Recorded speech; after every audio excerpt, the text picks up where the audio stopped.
नमस्ते, आज देखते हैं चाइना ताइवान की हिस्ट्री। सबसे पहले चाइना का मैप है। ऊपर ये हांगसी रिवर है, इसको येलो रिवर भी बोलते हैं। ये सोर ऑफ चाइना, यहाँ पे ही चाइना सिविलाइजेशन की शुरुआत हुई थी इसी नदी किनारे पे। नीचे है यांगसी रिवर, जो दुनिया की तीसरी सबसे बड़ी और एशिया की सबसे बड़ी नदी है। और इसके आ- आगे नैंगची शहर है और इसके आगे सिंगाई है। फिर नीचे है पर्ल रिवर। पर्ल रिवर यहाँ पे से मेंशन नहीं है, पर ये गुआंगचू शहर और नीचे हांगकांग है, पर्ल रिवर के किनारे पे दोनों। 2000 सालों तक चाइना में किसी न किसी एम्पायर का राज रहा। 1300 के आसपास यहाँ पे मिंग डायनेस्टी की शुरुआत हुई। ये art and culture Ming dynasty का इतना इनका एरिया है। मिंग डायनेस्टी को हरा के किंग डायनेस्टी का राज आया 17 सेंचुरी में। और उसका आखिरी राजा था पुई, जो 6 साल की उम्र में गद्दी बैठा। उसी को उठा के चीन में क्रांति हुई और चीन रिपब्लिक बना। The century of humiliation. 19th century से 20th सेंचुरी की शुरुआत में चाइना को सेंचुरी ऑफ ह्यूमिलेशन कहते हैं। इन 100 सालों में चाइना की काफ़ी बेइज्जती हुई। चाइना को काफ़ी हार का मुंह देखना पड़ा।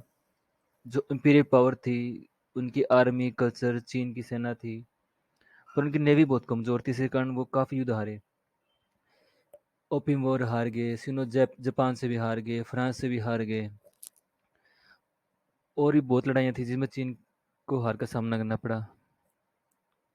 1911 में चीन में क्रांति हुई, सिंगाई रिवॉल्यूशन।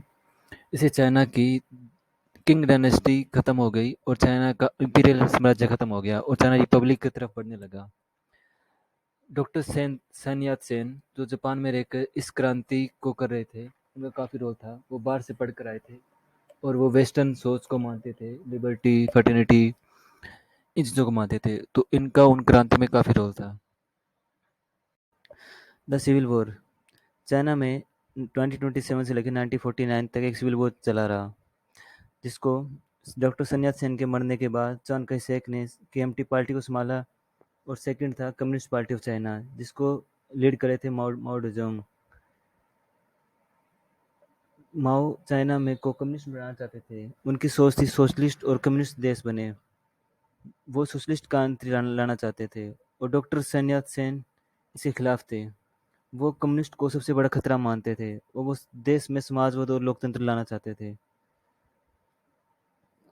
इसलिए दोनों में आपस में विचार न मिलने के कारण लेफ्ट और राइट पार्टी दो भागों में डिवाइड हो गई। कम्युनिस्ट पार्टी जो शहरों में थी उसे भगा दिया गया, तो वो गांव की तरफ निकल लिए। गांव में रोड संचार उस टाइम नहीं थे, तो केएमटी पार्टी की आर्मी का वहां तक आना मुश्किल था। और कम्युनिस्ट पार्टी ने गांव में गुरिल्ला युद्ध शुरू कर दिया। वो गांव में लोगों से मिलते, लोगों से बात करते, उन्हें कम्युनिज्म के बारे में बताते, सोशलिज्म के बारे में बताते। उनकी सोच लोगों तक जाने लगी। उन्होंने गांव में अपनी सरकार बना ली और वो 9,000 किलोमीटर तक पैदल चले, जिसे लॉन्ग मार्च कहते हैं, जो चाइना के इतिहास में बढ़ा चढ़ा के बताया गया है। 1931 में जापान ने मंचूरिया पर कब्जा कर दिया और 1937 में जापान ने मेन चाइना, बीजिंग, शंघाई इन पे हमला करना शुरू कर दिया। और इस युद्ध को लड़ने के लिए सीपी, चाइना कम्युनिस्ट पार्टी और केएमटी पार्टी दोनों साथ आए और यह युद्ध सेकेंड वर्ल्ड वॉर का भी पार्ट बन गया। इस युद्ध में केएमटी पार्टी को काफ़ी नुकसान हुआ। केएमटी पार्टी के पैसे काफ़ी खर्च हो गए, काफ़ी नेता मारे गए, काफ़ी सैनिक मारे गए, पैसा ख़त्म हो गया और केएमटी पार्टी दिवालिया घोषित हो गई। उनके पास पैसों की सप्लाई ख़त्म हो गई और जापान आगे बढ़ता गया। उसने नैनकिंग, चाइना का एक शहर, वहाँ पे नैनकिंग मैसेकर हुआ, जो आज भी काफ़ी ब्रूटल चाइना बताता है उसे।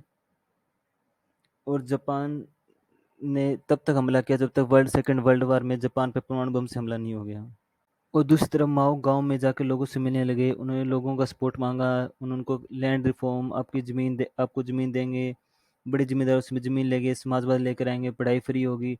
तो लोग माओ की तरफ आने लगे और केएमटी पार्टी से लोग काफ़ी नाराज़ थे, क्योंकि केएमटी पार्टी ने अर्थ कोस्ट पॉलिसी अपनाई, जिसके कारण जापान की सेना को रोक सके। अर्थ कोस्ट पॉलिसी में जहाँ जहाँ केएमटी पार्टी जापान सेना के आगे भागती, वो उस गांव को जला देती। इसके कारण गांव के लोग केएमटी पार्टी से नाराज हो गए। तो इसका फ़ायदा माओ ने उठाया। माओ ने लोगों को एक चीज़ बताई। जापान सेकेंड वर्ल्ड वॉर हार गया था और उसके हारने के कारण चाइना आज़ाद हो गया और केएमटी पार्टी काफ़ी कमज़ोर हो गई थी। तो कम्युनिस्ट पार्टी ऑफ चाइना ने केएमटी पार्टी को चाइना से भगा दिया और वो फॉर्मोसा आज का ताइवान में आ गए।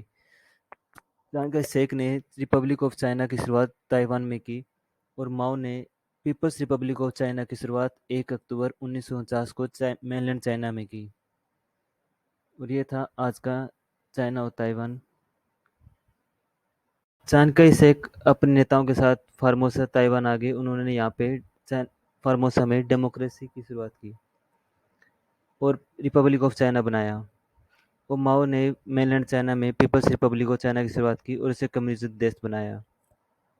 आज मेनलैंड चाइना ताइवान को अपना पार्ट मानता है और ताइवान पूरे मेनलैंड चाइना को अपना पार्ट मानता है। Thank you watching for this video.